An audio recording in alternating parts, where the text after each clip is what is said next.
lembra do Zezinho e tal, e do carinho que todos têm por ele. E essa homenagem acaba sendo um gesto simbólico de todo o grupo, né? É isso mesmo, Márcio. Boa tarde a todos. Para nós é muito importante ganhar a Recopa. É um troféu e é muito bom ganhar troféu. Esse troféu vai ficar para a história do clube, vai lá para o museu.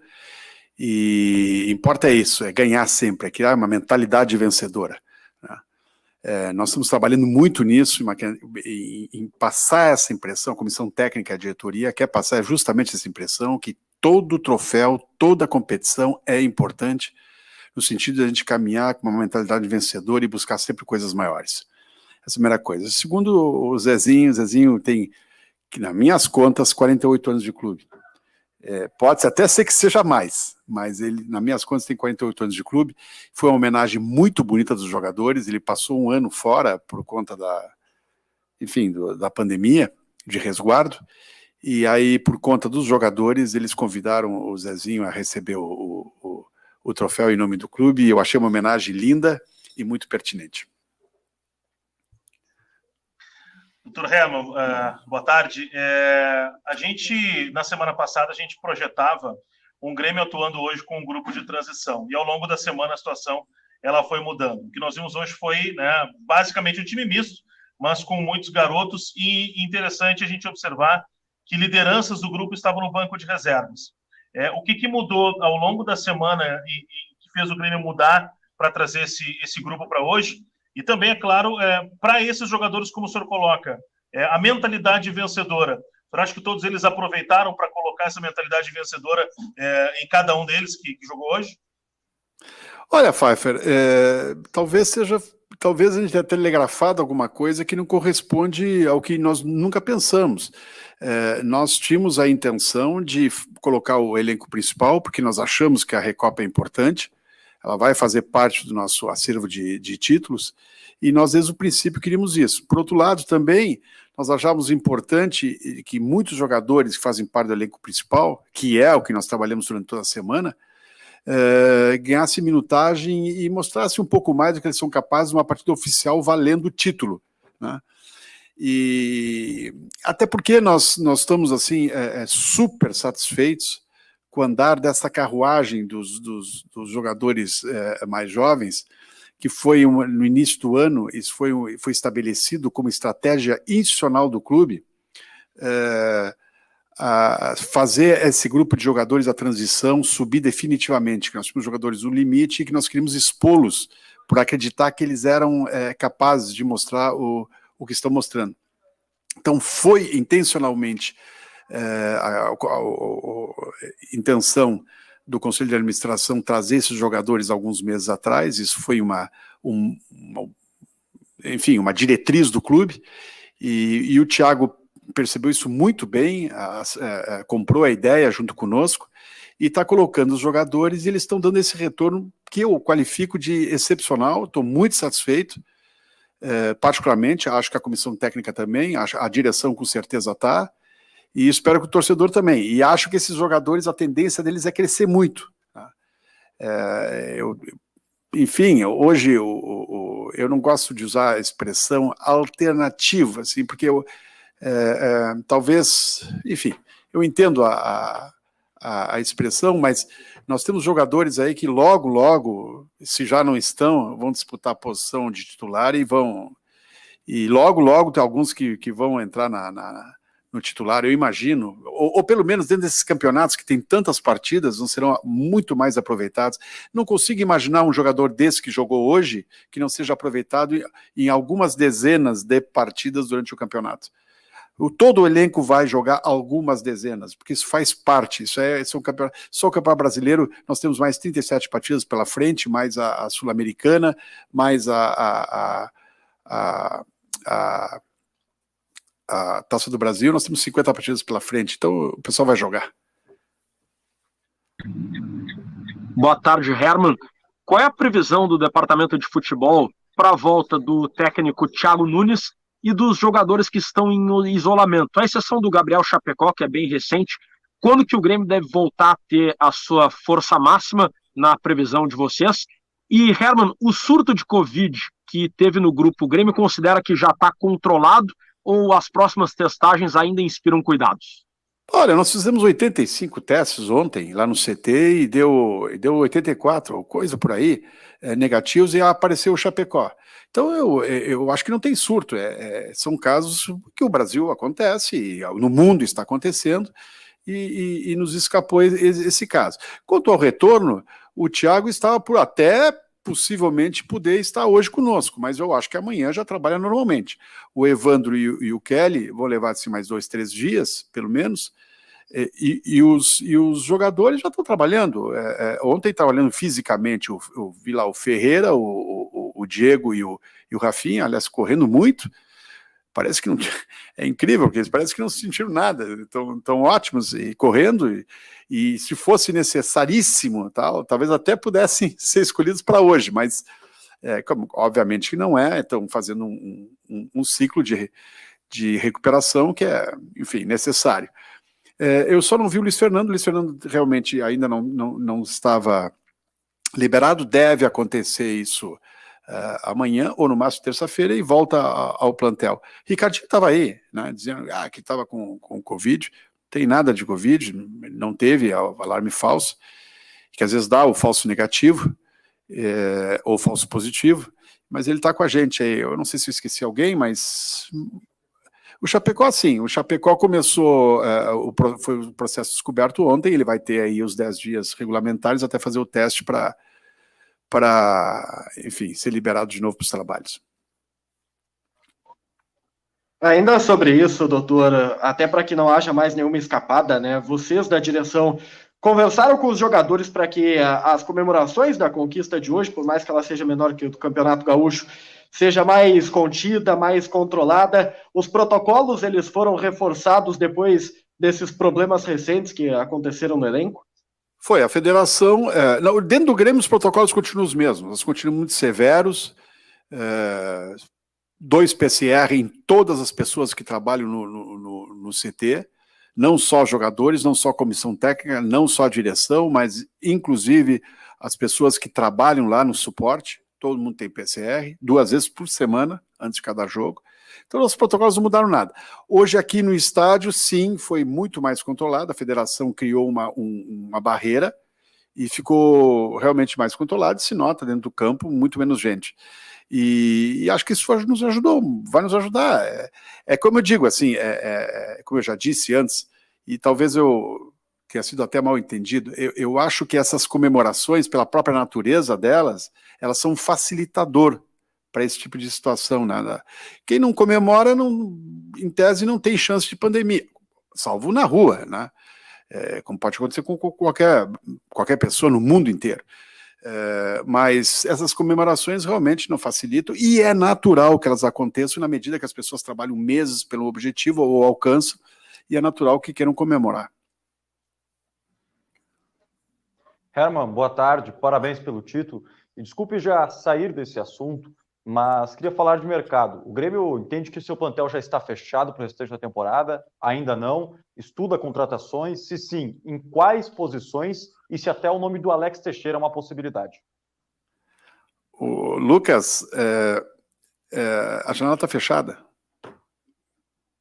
Isso, então, Alex Teixeira, jogadores do exterior, não tem...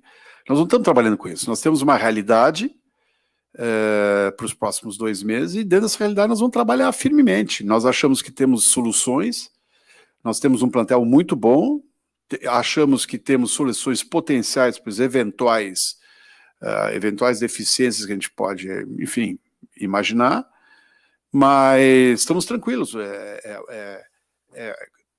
Impressão de toda a comissão técnica e da direção que nós temos um plantel muito bom para conseguir conquistar coisas maiores durante o ano. Mas temos tempo para fazer análises e, eventualmente, se surgirem oportunidades, e eventualmente a gente pode fazer uma contratação. Agora, eu não vou falar eventual posição, se é o caso, porque isso geraria uma série de especulações e isso não tumultuaria o nosso trabalho. Como isso não é uma coisa urgente, é uma coisa que nós temos tempo para analisar, até porque a janela só abre em agosto, nós vamos fazer isso com calma, tranquilidade, até porque o dinheiro, como eu sempre já disse, né, até meio repetir. O dinheiro do Grêmio não é capim, então nós vamos cuidar tomar muito cuidado para não errar. Doutor Herman, boa tarde, parabéns pelo título, pela vitória. Obrigado. Eu queria saber um pouquinho como é que está a questão do Ferreira. Já teve alguma primeira reunião, uma primeira conversa? Não sei se é algo nesse sentido para a renovação de contrato dele? Obrigado. Obrigado, Lucas. Obrigado pela pergunta. Sim, a gente tem conversado, já tive algumas rodadas, poucas, mas algumas de rodadas com o representante dele. Eu noto muito boa vontade, acho, da parte do Grêmio e da parte do representante do jogador. Percebo um astral muito legal no Ferreira, no dia a dia do clube, sempre, além do futebol que ele joga, que está acima de qualquer discussão, ele tem uma atitude no clube, com os companheiros e com o clube, muito legal, muito positiva, e com essas conversas acontecendo num clima positivo e construtivo, eu só posso acreditar que a gente possa evoluir. Se nós vamos chegar num acordo, não posso dizer, mas não tenho condições de prometer. Mas que as partes, eu acho que estão se esforçando para chegar a algum lugar, eu entendo que sim, eu acho que estão se esforçando. Quero acreditar que seja do interesse do jogador permanecer no Grêmio. É interesse do Grêmio permanecer com o jogador. Oi, Herman, bom dia, parabéns pelo título. Bom dia. Eu queria te perguntar, hoje a gente viu a escalação aí do Everton e do Vitor Ferraz. Qual é o planejamento do clube assim, em relação a esses jogadores? Porque o planejamento do Grêmio, pelo que a gente sabe, por tudo que você passa para nós, é utilizar muito a gurizada nessa temporada, né? Só que a gente acompanha algumas escalações que o Grêmio coloca esses jogadores, e cito também a escalação do Paulo Vitor, por exemplo, na estreia da Copa do Brasil, que eram jogadores que a gente até então achava ou sabia que estavam fora dos planos do Grêmio. Bom, em primeiro lugar, eles têm contrato em vigor. Em segundo lugar, como eu falei antes, nós temos 50 partidas para fazer até o final do ano, em torno de 50 partidas, e por isso nós precisamos de plantel, né? Com relação ao Paulo Vitor, nosso entendimento, é o entendimento da comissão técnica, que ele é um goleiro de primeira linha do futebol brasileiro.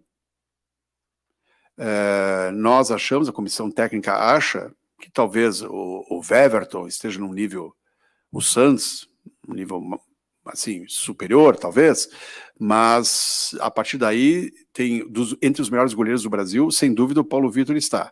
Então, nós não temos problemas, nós não assumimos preconceitos, nós achamos que temos que trabalhar, bem e muito, e ele trabalha bem e muito. Agora, tem uma coisa importante, nós tínhamos 4 goleiros, né? Um está na seleção por 30 dias, e outro está com Covid. Se nós não tivéssemos o Paulo Vitor, nós só teríamos o Andriel. Então, nós temos que ter 4 goleiros mesmo. Isso é condição sine qua non. Imagine se nós, por base em preconceitos, não o utilizássemos, não o quiséssemos, e fôssemos jogar uma partida do Campeonato Brasileiro, que agora a Copa do Brasil vai se apresentar na quinta-feira, e depois a Copa do Campeonato Brasileiro no domingo, com um goleiro só, titular, sem reserva. Aí nos chamar de irresponsáveis, e nos chamar de falta de previsão, e nos chamar disso, daquilo.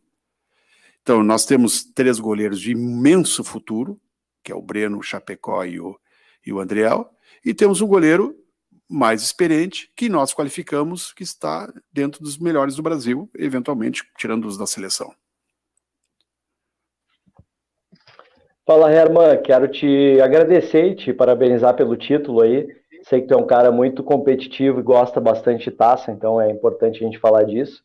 E queria que tu falasse um pouquinho sobre os volantes do Grêmio. Eu acho que foram hoje os 2 melhores da partida, tanto o Fernando Henrique quanto o Bobsin. O Bobsin a gente já tinha, né, uma visão dele de base muito grande, já era um cara muito esperado pela torcida para jogar no time de cima, mas o Fernando Henrique tem sido uma grata surpresa, na nossa humilde opinião, para quem não conhecia tanto o futebol dele. E ele realmente é um cara muito diferente. Dá para dizer que o Fernando Henrique é o cara mais próximo do Maicon hoje, no jeito de jogar?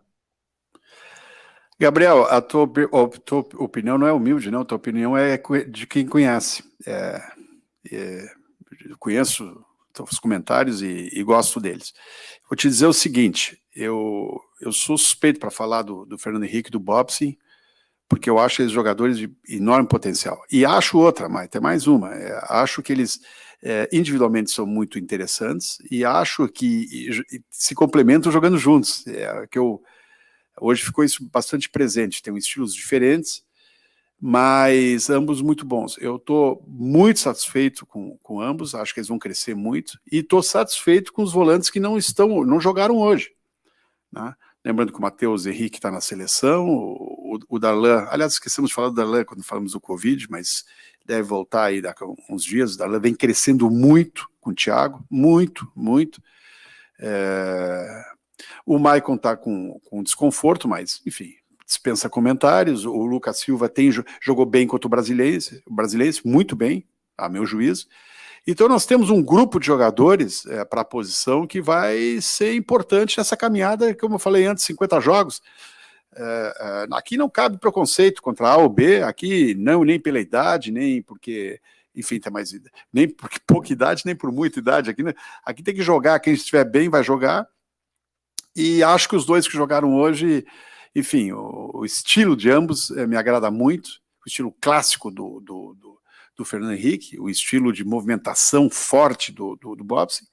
Acho que esses jogadores vão dar muita alegria para o Grêmio, eu imagino isso, quero crer isso, acho que a comissão técnica pensa igual.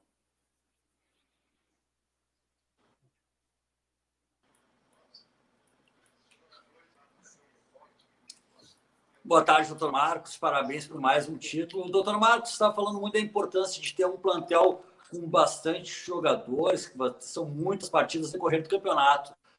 A gente começa a chegar mais no final do ano, né? Estamos passando aí da metade do ano, e as competições começam a ganhar mais importância. O Grêmio, mês que vem, tem uma sequência muito difícil, Palmeiras, Inter e a viagem contra a LDU lá para o Equador. Qual é que é a ideia de utilização do elenco e também de logística para essa parte que vai começando a se afunilar?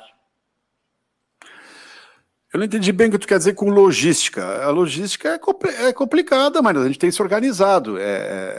Enfim, nós vamos usar nossos jogadores, esse grupo de jogadores vão ter que saber usar. É do estilo do Thiago, e eu gosto disso, ter um time e fazê-lo jogar o máximo possível, um time, digamos assim, titular, mas nós agora estamos provando a nós mesmos que nós temos jogadores que podem entrar a qualquer momento e dar uma resposta positiva muito legal.